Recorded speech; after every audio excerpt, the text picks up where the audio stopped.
ताज्या बातम्यांसाठी महान करेला सबस्क्राइब करा आणि बेल आयकॉनला क्लिक करा।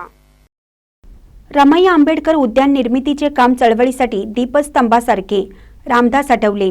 सांगली शहरातील राजश्री शाहू कॉलनी भीमनगर येथे माता रमाई आंबेडकर उद्यान निर्मितीचे काम प्रगतीपथावर असून केंद्रीय मंत्री रामदास आठवले यांनी रविवारी या उद्यानास भेट देऊन पाहणी केली।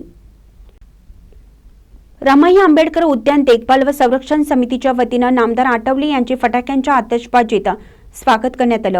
अध्यक्षा आशाताई साबळे, आशिष उर्फ मनोज गाडे, सचिन येवळे, अरुण आठवले, गणपती चवडीकर, आप्पासाहेब साबळे, शिवाजी वाघमारे, शहाजीराव मोरे, शंकर कांबळे, अजय उबाळे, रमेश सावंत, मिलिंद गाडे, गजानन गस्ते, अविनाश कांबळे, किशोर होवाळ, प्रफुल्ल ठोकळे, अशोक ठोकळे, हनुमान साबळे, विनोद साबळे, प्रभाकर कांबळे, प्रमोद कांबळे आदींनी कार्यक्रमाचे नियोजन केले।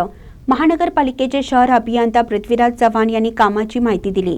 या कार्यक्रमात जगन्नाथ ठोकळे, संजय कांबळे, राजेंद्र खरात, अरविंद कांबळे, माजी नगरसेवक बिरेंद्र थोरात, श्वेतपद्म कांबळे, छायाताई सरवते यांच्यासह सुरेश बाळसिंग, अण्णा वायतंडे, परशुराम वाडेकर पुणे, उत्तमराव कांबळे कोल्हापूर, अशोकराव गायकवाड सातारा, जितेंद्र बनसोडे, सुनील सर्वगौंड, सीबी चौधरी, नितीन साबळे, प्राध्यापक अशोक भटकर, महेंद्र करुणासागर, सुजित काटे, रवींद्र सदामते, अर्जुन मजले, यश रणखांबे, ऋषिकेश बनसोडे, महावीर माने, भीमरत्न कांबळे, प्रणित चंदन शिवे, प्रज्ञावंत चवडीकर, सौरभ जगधणे, गजानन कांबळे, गणेश लोंडे, अक्षय बनसोडे, मिलिंद कांबळे, मच्छिंद्र माने यांच्यासह अनेक मान्यवर व कार्यकर्ते, नागरिक, बंधू भगिनी मोठ्या संख्येने उपस्थित होते।